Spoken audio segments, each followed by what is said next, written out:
बोले ये मक्खन हमको बांट के खाना है, हम एक दूसरे पे विश्वास नहीं रखते।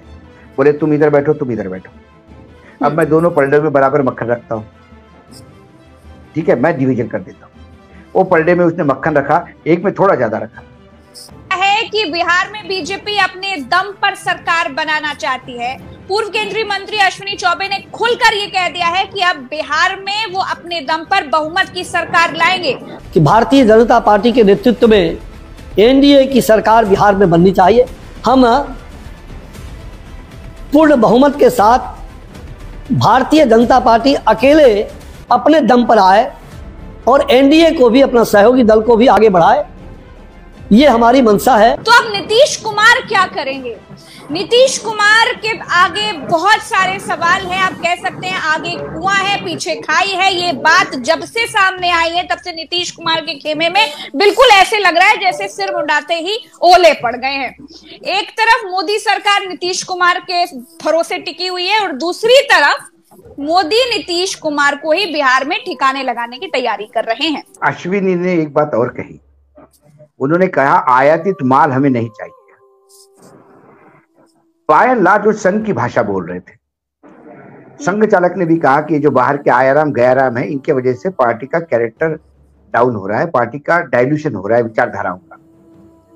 देखिए ये कोई नई बात नहीं प्रज्ञा जी, भाजपा का इतिहास रहा है। वो पहले दोस्ती करती है, आपकी उंगली पकड़ती है, छोटा बच्चा बन के आती है, फिर भाई बनती है और फिर एक दिन आपका गला पकड़ के आपका बाप बनती है। महाराष्ट्र में शिवसेना को निपटाया, आपने देखा होगा। जिसी बिहार में रामविलास पासवान के डेथ के बाद कैसा उनके घर में झगड़े लगवा दिए, चाचा पे हाथ रख दिया तो बेटे को निकलवा दिया, बाद में बेटे पे हाथ रख दिया चाचा को निकलवा दिया। अपना दल में भी झगड़े लगवाए, शिवसेना तोड़ दी, राष्ट्रवादी कांग्रेस तोड़ दी। अकाली दल का कल आरोप, आज ही अखबारों में पड़ा, अकाली दल में आरोप लगाया है कि महाराष्ट्र का एक्सपेरिमेंट अकाली दल के साथ यहाँ करवाना चाहती है बीजेपी। चौटाला तोड़ दिए। तो बीजेपी ने क्या नहीं किया? बीजेपी का एक गुण है, बीजेपी सर्वव्याप्त होनी चाहती है। देखिए नीतीश कुमार की महत्वाकांक्षा मुख्यमंत्री बनने की है, उनका स्टेट है बिहार मुख्यमंत्री। वो भी जानते हैं कि बिहार की सारी 40 सीटें भी आ गई तो 40 सीटों के भरोसे वो प्रधानमंत्री नहीं बनेंगे, उन्हें बाकी दलों का समर्थन चाहिए। इस देश में दो ही दल है जो अपने बलबूते पे प्रधानमंत्री बन सकते हैं, या तो कांग्रेस या बीजेपी। वर्तमान में कांग्रेस चालू रही, उसके बाद कांग्रेस गठबंधन की सरकार पे उतर आई। बीजेपी गठबंधन की सरकार होते हुए 2014 में अपने बलबूते पे आई, 2019 में अपने बलबूते पे आई और 2024 में बीजेपी बुरी तरह से हार गई। लेकिन एनडीए का कुनबा उनके पास है, 52 सीटें उनको चाहिए सत्ता में आने के लिए और वो जुगाड़ उन्होंने कर लिया उल्टे सत्ता में। तो उधार के सिंदूर पे सरकार है। आज राष्ट्रपति का भाषण एक झूठ का पुलिंदा था। राष्ट्रपति ने जो राष्ट्रपति जी ने वो कहा, मैं इसलिए कहता हूं कि मैं राष्ट्रपति जी की गरिमा करता हूं, गरिमा की इज्जत करता हूं उस पद की। दूसरी बात है, जो महिला उस पद पे है मैं उसको सैल्यूट करता हूं उसके संघर्ष से, लेकिन राष्ट्रपति के हाथ पैर बंधे होते हैं। राष्ट्रपति को वही भाषण देना होता है जो कैबिनेट अप्रूव करके देता है।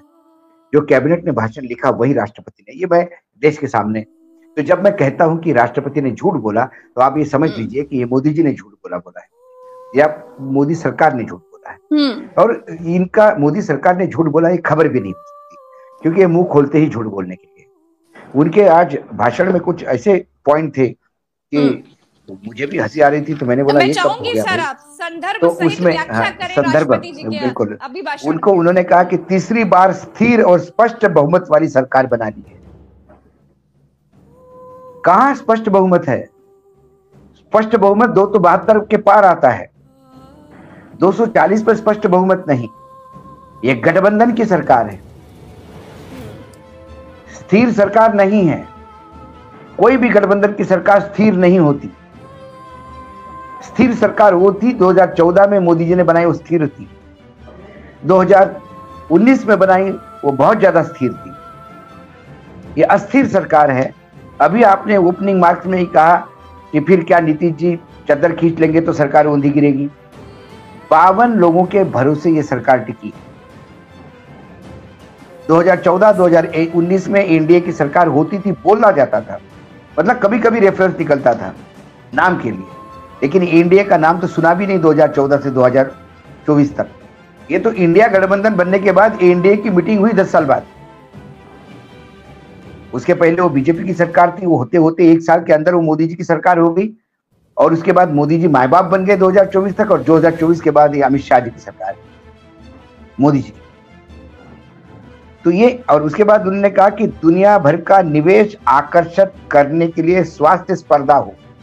उन्हें कहा हमारे यहाँ फेडरल सिस्टम है, अलग अलग राज्य है, दुनिया भर से हर एक को निवेश चाहिए, उसकी स्वस्थ परंपरा हो, स्वस्थ प्रतियोगिता हो। बोले ये मक्खन हमको बांट के खाना है, हम एक दूसरे पे विश्वास नहीं रखते। बोले तुम इधर बैठो, तुम इधर बैठो। अब मैं दोनों पलड़े में बराबर मक्खन रखता हूँ, ठीक है, मैं डिवीजन कर देता हूँ। वो पलड़े में उसने मक्खन रखा, एक में थोड़ा ज्यादा रखा, पलड़ा उधर झुक गया। तो दूसरी बोली देखो बंदर भैया, पलड़ा उधर भारी हो गया। बोले चिंता मत करो। बंदर ने वहां से मक्खन निकाला और खाया, ज्यादा खाया तो इधर का पलड़ा भारी हो गया। दूसरी बिल्ली बोले अरे आपका मेरे कम करने के चक्कर में उसको ज्यादा मिल रहा है। बंदर बोला कोई प्रॉब्लम नहीं बहन, बैठा हूं ना। उन्हें वो भी मक्खन खाया। आधे घंटे में दोनों जो तराजू के पलड़े थे खाली हो गए। और बिल्लियां इस बारे में खुश थी कि देखो किसी को नहीं मिला, और बंदर इसमें खुश था कि पूरा खा गया। बिहार की राजनीति यही कहानी है, एक तरफ आरजेडी, एक तरफ बीजेपी, और बीच में नीतीश कुमार। वो कभी आरजेडी के साथ जाते हैं, कभी बीजेपी के साथ जाते हैं, कभी आरजेडी के साथ जाते हैं, बीजेपी के पास जाते हैं। और इन लोगों को ये नहीं समझ में आता कि मक्खन अकेला खा रहा है मुख्यमंत्री बन के, और ये आपस में बिल्लियां लड़ रही है। तो संभावनाएं क्या कह रही हैं सर? संभावना ये कह रही है, देखिए संभावना ये तो कहानी मैंने वहां राजनीति की स्थिति की बताई, लेकिन बीजेपी चाहती है कि वहां 2 पार्टी सिस्टम हो। मतलब सर 2 पार्टियां ही रहे। बीजेपी हर जगह वही कर रही है। देखिए बीजेपी कर्नाटक में गई, जनता दल सेक्युलर को खत्म कर दिया, वो इनके भरोसे छोटा मोटा 1-2-4 सीट मिल जाती है, 1-2 सीट दे देते उनको, राज्यसभा भी इनके भरोसे आते हो, बाकी वक्त कांग्रेस बीजेपी। तेलंगाना में गए, बीआरएस समाप्त होगी, कांग्रेस वर्सेस बीजेपी तेलंगाना में। देखिए लोकसभा के चुनाव क्या हुए, ठीक है। अब वो अकाली दल को भी तोड़ने के लिए लगे हुए हैं। महाराष्ट्र में उन्होंने शिवसेना खत्म करने के लिए बाकायदा एक पार्टी तोड़ी। उनको लगा एकनाथ शिंदे को बाद में अपने आप में संभाल लेंगे, और वो राष्ट्रवादी तोड़ेंगे तो उधर वो खत्म हो जाएगी। अब बचेगी कांग्रेस और बीजेपी आमने सामने। वही उनको आरजेडी और बीजेपी आमने सामने चाहिए, कभी आप सत्ता में, कभी हम सत्ता में। उसके लिए एक पार्टी को समाप्त करना होगा। तो कमजोर पार्टी कौन सी है? जेडीयू। जेडीयू को तोड़ सकते हैं आराम से। रामविलास पासवान के कुनबे ने एक बार तोड़ के बता दिया कि हम कैसा तोड़ सकते हैं।